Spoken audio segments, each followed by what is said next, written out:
Right all the other trigonometric ratios of angle A in terms of sec A. ठीक है, हम लोग को सारा जो ट्रिग्नोमेट्रिक रेशियोज है उसको सेक ए के टर्म पे लिखना है। तो सेक ए इक्वल टू 1/cos ए, तो इसीलिए cos ए को हम लोग लिख देंगे 1/sec ए। ठीक है, तो ये रहा cos in term of sec A हम लोग लिख दिए। ठीक है, cos in term of sec A, क्योंकि cos और sec में रेसिप्रोकल रिलेशनशिप होता है।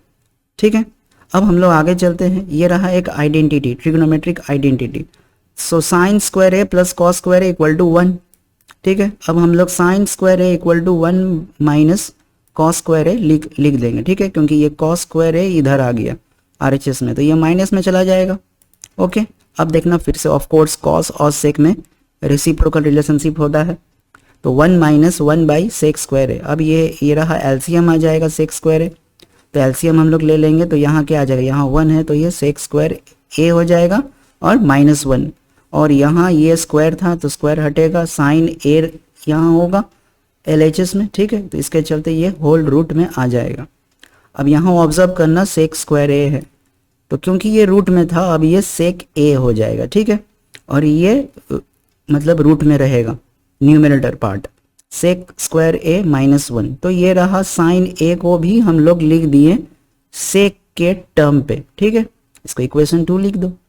अब हम लोग क्योंकि साइन को फाइंड कर लिए, अब हम लोग कॉसेक को फाइंड करेंगे। क्यों? क्योंकि लॉजिकल है, क्योंकि कॉसेक साइन का रेसिप्रोकल रिलेशनशिप है दोनों में। ठीक है, so 1/sin A, cosec A equal to 1/sin A. ठीक है, अब हम लोग क्या करेंगे, साइन ए के जगह में हम लोग जो रिजल्ट फाइंड हुआ था इसको हम लोग यहाँ पुट कर देंगे। ठीक है, ये रहा, पुट कर दिए। समझ में आया?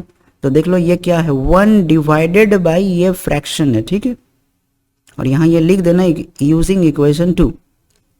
ठीक है, तो अब ये फिर से रेसिप्रोकल हो जाएगा, तो सेक ए ऊपर चला जाएगा और ये डिवाइडेड बाई ये by root under sec square A -1। तो ये कॉसेक ए को भी हम लोग सेक ए के टर्म पे लिख दिए। ठीक है, इक्वेशन 3। समझ में आया?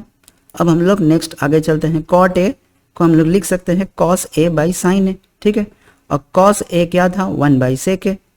तो यहाँ देख लो मैं लिखा हूँ यूजिंग इक्वेशन 1 एंड 2, और 2 में हम लोग साइन का हम लोग फाइंड किए थे। ठीक है, तो इसको हम लोग पुट कर देंगे अगेन, और यहाँ जो हम लोग सबसे पहले कॉस को फाइंड किए थे कि cos A equal to 1/sec A, क्योंकि ऑफ कोर्स कॉस और सेक में रेसिप्रोकल रिलेशनशिप होता है, तो यहाँ हम लोग लिख दिए यूजिंग इक्वेशन 1 एंड 2 इसीलिए। ठीक है, हम लोग को लिख देना है। तो ये रहा। अब ये क्या होगा, यहाँ ये डिवाइडेड साइन है, ये भी फ्रैक्शन में है, ये भी फ्रैक्शन में है। करेक्ट, तो यहाँ मैं रफ करके दिखा दिया हूँ, देख लो क्या हो रहा है।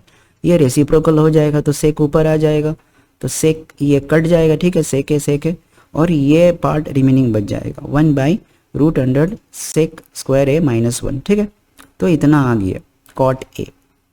ओके, इक्वेशन 4 कॉट ए इतना आ गया।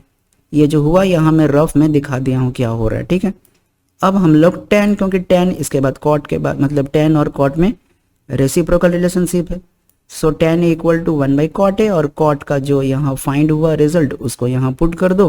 ठीक है, फिर से ये रेसिप्रोकल हो जाएगा, क्योंकि 1 डिवाइडेड बाई ये फ्रैक्शन है तो ये इंटू में आएगा, तो ये ऊपर चला जाएगा। ठीक है, तो ये रहा whole root sec square A -1। ठीक है, ये रहा tan ए। ठीक है, यहाँ लिख देना यूजिंग इक्वेशन 4। ठीक है, क्योंकि इसको हम लोग यहाँ इस्तेमाल किए हैं, इसका जो हम लोग रिजल्ट फाइंड किए। ठीक है, ओके, काफ़ी इजी था।